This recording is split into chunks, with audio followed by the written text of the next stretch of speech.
What if Ukraine's fiercest fight is no longer waged with bullets, but with blackouts, grid failures, and a silent siege on daily life?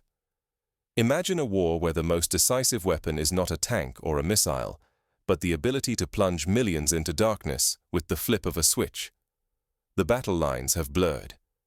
Now, war surges through power stations, train depots, and the anxious calculations of world leaders. The struggle is not just on the front lines, but in every home, every hospital, every school, and every street corner. On October 19th, something changed. The war's focus shifted, not just more destruction, but a chilling new strategy.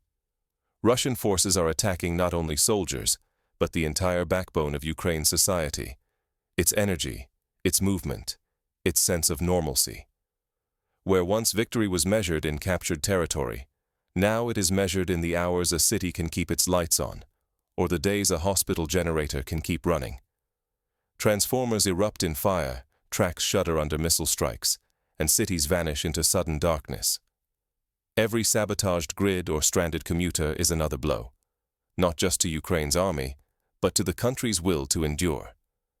Resistance is no longer just a matter of holding trenches, but of keeping the lights on and hope alive. Behind closed doors, the international conversation sharpens. Negotiations are whispered in the corridors of distant capitals. With every blackout and blocked supply line, Ukraine's leverage weakens, even as Moscow's strategy grows more ruthless and precise. World leaders face complex calculations. How much support can they offer? How far can they push before risking escalation? And how to balance their own national interests against the suffering of millions. For millions of civilians, the front line is now their own home.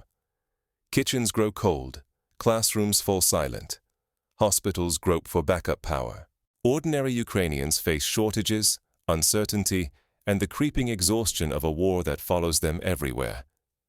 This is conflict by disruption, calculated to sap morale, to force choices no one wants to make. Each day is a struggle. Do you brave the streets for food, knowing the next explosion might be nearby?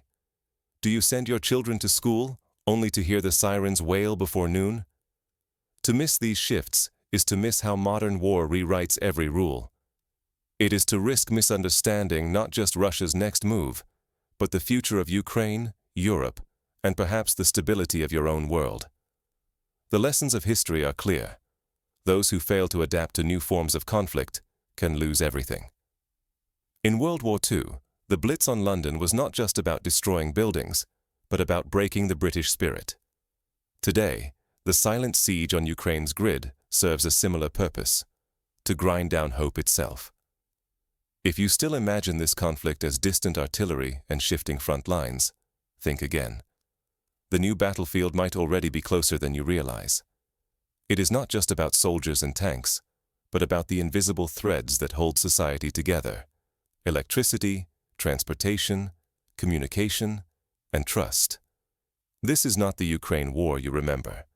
The rules have changed, and so have the targets. No longer is this a struggle confined to muddy trenches or battered villages. It is a contest for the very infrastructure that makes modern life possible. The conflict has entered an unmistakably new phase. Gone are the days of swift mechanized thrusts or endless trench standoffs. Now, it is a campaign of systematic attrition, a steady squeeze that stretches across every front and seeps into daily life. This evolution in warfare echoes the sieges of medieval times, when armies would surround a city and starve it into submission. But now, the siege is digital and infrastructural. No walls, just wires and pipelines. In Kharkiv and Dnipropetrovsk oblasts, control of key towns changes hands with alarming frequency. Russian forces have breached towns once thought secure, redrawing the battle lines yet again. Each new advance brings destruction, uncertainty, and rising losses for both sides. The stories from these regions are harrowing. Families displaced for the third or fourth time, businesses shuttered, and entire communities forced to adapt overnight. For Ukraine, exhaustion is no longer just a mood. It is a strategic crisis. Reports from the front and civilian chatter online reveal the depth of the problem: crippling shortages of soldiers, equipment, and ammunition. The word exhaustion is everywhere, as Ukrainian units struggle to hold their positions under relentless pressure. Soldiers speak of sleepless nights, dwindling rations, and the constant drone of artillery overhead. Russian advances are coldly methodical. This is not about speed, but about certainty. They employ combined arms tactics with overwhelming firepower, minimizing their own losses at every step. In Kupiansk, every street is contested, every building a battleground. Drones circle overhead, aviation pounds defenses, and engineers clear mines before fortifying gains. The goal is clear: wear down defenses, take ground inch by inch, and never give the defenders a chance to regroup. This is warfare by design, not improvisation. Drones scout and strike with unnerving precision. Aircraft suppress defenders from above. Engineering teams carve safe paths for infantry and armor, allowing Russian momentum to grind forward, hour after hour, day after day. In some ways, this mirrors the German blitzkrieg tactics of World War II, but with modern technology amplifying the lethality and reach of every move. The stakes now reach far beyond disputed territory. What is unfolding is a revelation about modern conflict. Not a war of sudden shock, but a slow, grinding erosion of armies, infrastructure, and hope itself. Miss these shifts, and you miss the real shape of this war. The lessons are already being studied by military strategists worldwide, who see in Ukraine a warning of what future wars might look like. But the battlefield is only half the story. Behind the lines, a quieter struggle is underway, one that could decide Ukraine's fate before the next shot is even fired. In quiet homes, in city offices, and in the minds of exhausted leaders, the real war is for the endurance of society. Imagine a war where every blackout and deserted street signals another shift in fortune. Ukraine is no longer facing sporadic violence. It is being battered by a relentless, coordinated assault that strikes at the heart of daily existence. Russian forces have moved from scattered attacks to overwhelming barrages, systematically targeting Ukraine's power grid and plunging entire regions into darkness for hours, sometimes for days. These blackouts are suffocating every facet of life. Factories stand silent, city transit systems are dead, and hospitals strain to function on dwindling reserves.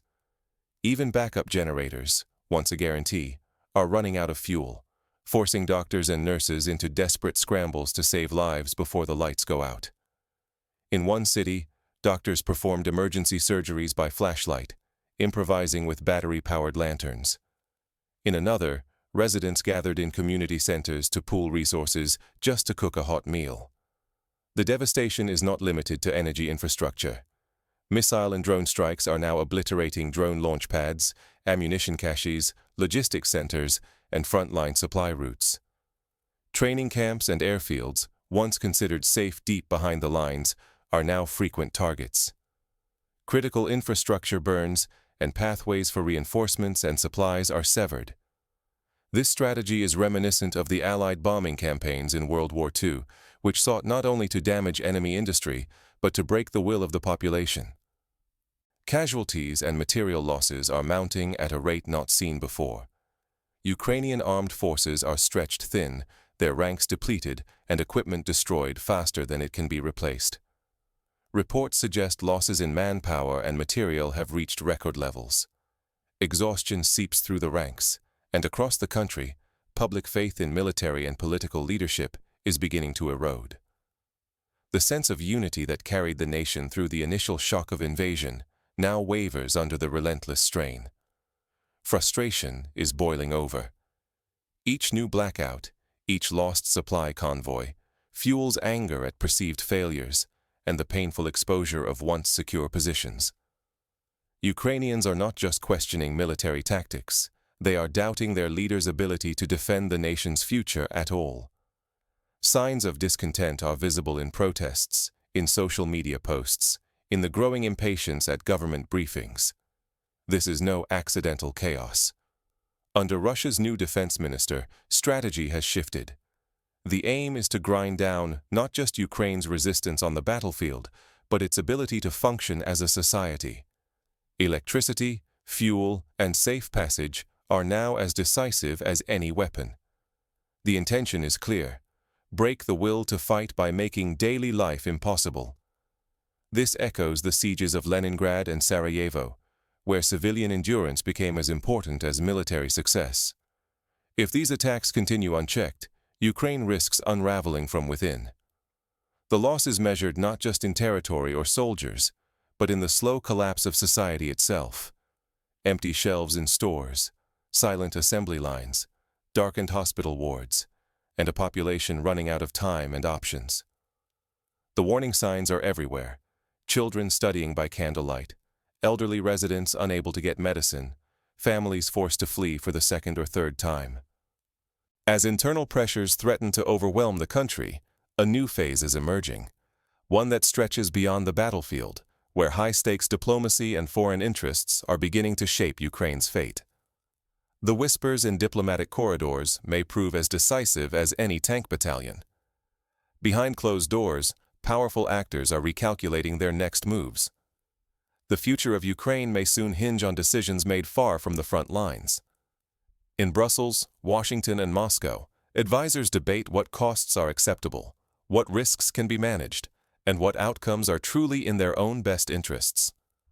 Could the war's turning point arrive not with a missile strike, but with a quiet handshake in a hidden room? Throughout history, wars have often ended not on the battlefield, but at the negotiating table. The Treaty of Versailles, the Yalta Conference, the Paris Peace Accords, all reminders that the most dramatic changes can begin in silence. As the fighting grows fiercer, attention pivots from the battered front lines to carpeted diplomatic halls. Here, new games of power are played in whispers and coded gestures. Recent remarks from American and Russian leaders hint that secret negotiations may be imminent, but the terms are being drawn up far from Kiev's battered streets. Rumors ripple across Europe. Vladimir Putin and Donald Trump might soon meet in Budapest, with Hungary offering itself as the neutral host for a high-stakes summit. If this encounter happens, it could redefine not just the course of the war, but the fate of the region. The final decisions may rest in the hands of leaders who have never set foot on Ukrainian soil. This scenario is not unprecedented. In the early 20th century, world leaders redrew national borders at conferences in faraway cities, often with little regard for those most affected. Yet the road to peace is full of obstacles. American interests may lean toward compromise with Russia, while Europe, especially Ukraine, remains wary and divided. Distrust festers. The risk of the entire process collapsing from within has never been so acute. The memory of the Minsk agreements, which failed to deliver lasting peace, haunts every diplomatic effort. History weighs heavily. Past ceasefires and elections held under bombardment have failed to secure lasting peace. With new international pressure mounting, is this another doomed round of talks? Or could exhaustion finally force change where force could not? The war in Korea, the endless negotiations in Vietnam, and the slow progress in the Balkans all show how difficult it is to turn battlefield stalemates into lasting settlements. At the same time, Western support for Ukraine is visibly waning. Recent summits have resulted in more declarations than concrete action. Fresh military aid is scarce, and frontline defenders must hold out with shrinking supplies and fading promises. The contrast to the early months of the war, when aid flowed freely and unity was strong, is stark. The danger escalates. If advanced missiles, like the American Tomahawk, are ever delivered, Moscow has threatened to target not only launch sites, but every piece of infrastructure connected to their deployment. This threat of preemptive escalation could expand the battlefield far beyond Ukraine, putting civilians and soldiers across the region in harm's way. The specter of a wider conflict, perhaps even drawing in NATO countries, hangs over every decision.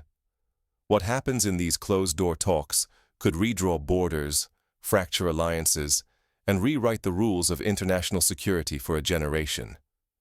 The outcomes could echo for decades, shaping not just the future of Ukraine, but the stability of all Europe and beyond. As diplomatic chess intensifies and resources dwindle, Ukraine faces a stark dilemma: hold out for help that may never arrive, or accept terms shaped by distant powers. The front line is shifting, not just on maps, but in the hearts of those still fighting. Every family, every community, every leader must decide: endure longer or seek whatever peace is possible. When war cuts the power, the front line becomes your living room. This is not just a metaphor, it is a new reality for millions. What if the next shockwave hits your neighborhood? Imagine waking up in a world where the heat is off, the water does not flow, and the familiar glow of streetlights is gone. In Ukraine, the war no longer stays on distant battlefields. It seeps into every kitchen, bedroom, and school. Suddenly, a blackout is not just an inconvenience, but a warning flare. The hum of daily life vanishes. Heat, water, even hope can disappear overnight. For many, this has become routine: preparing meals on gas stoves, collecting water from wells, or charging phones in crowded public spaces when the power flickers back on. Civilians now face dangers once reserved for soldiers. Lights go out for days. Fuel and food supplies shrink. A familiar city becomes unpredictable, even hostile. Safety turns fragile, and every routine is shadowed by doubt. Parents worry each time their children leave the house, not knowing if they will return. Elderly residents huddle in basements, fearing the next strike. This is because Ukraine's military and civil society are now tightly bound. When a power station is struck, or a railway is halted, the pain ripples everywhere, through families, hospitals, classrooms. If resilience falters in one place, it threatens the whole nation. Survival depends on shared strength. Communities band together, sharing resources and information, creating networks of mutual aid. Russia's strategy is not only about territory. It is about grinding down Ukraine's will by targeting what keeps life running: energy grids, transport lines, and daily logistics. Each attack chips away not just at infrastructure, but at morale. The aim is exhaustion, of both defenders and the communities behind them. The hope is that, over time, a population can be convinced that the cost of resistance is simply too high. But this approach is not limited to Ukraine. The tactics of infrastructure warfare and hybrid attacks can reach any society. In a connected world, power cuts, supply disruptions, or digital sabotage can paralyze entire cities in just a few days. Places once seen as safe can become front lines overnight. Cyber attacks on pipelines in the United States, or the sabotage of undersea cables in Europe, show how vulnerable even the most advanced societies can be. The warning is clear: preparation and resilience are no longer optional. Modern conflict can leap borders and cripple daily life before anyone expects it. Energy security, strong local networks, and informed citizens are now shields against chaos. In Finland, for example, nationwide drills prepare residents for potential disruptions, teaching families how to survive without electricity or running water. In Israel, regular emergency exercises ensure that hospitals and schools can function during missile attacks.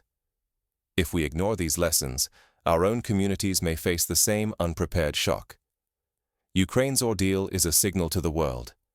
The question is, are we ready to listen? Will we invest in backup power, secure communications, and community resilience before it is too late?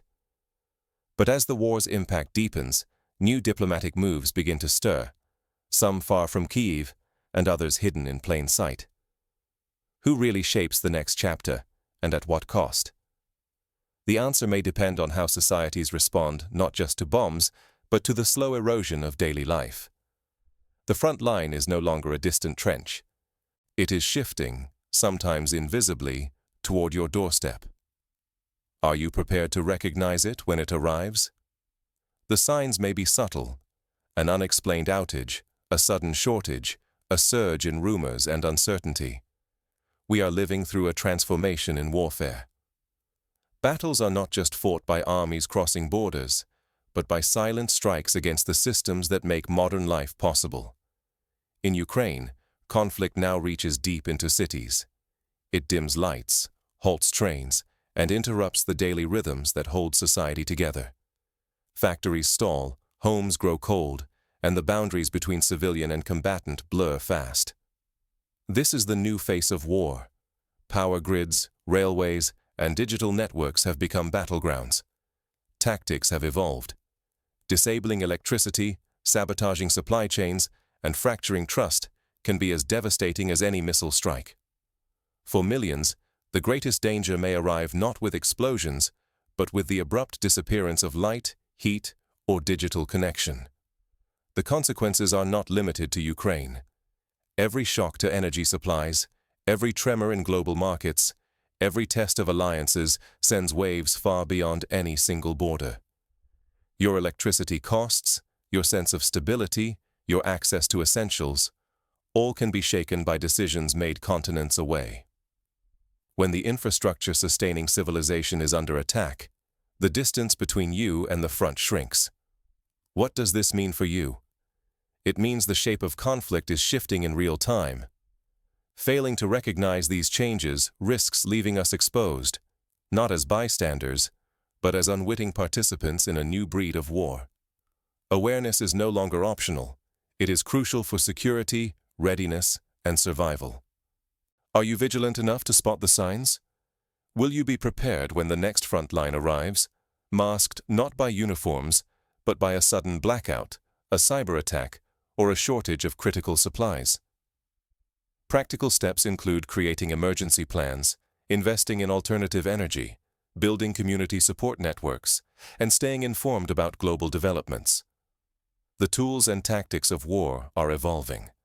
The question is whether our understanding and our vigilance can keep pace. The time to prepare is now, before the darkness falls.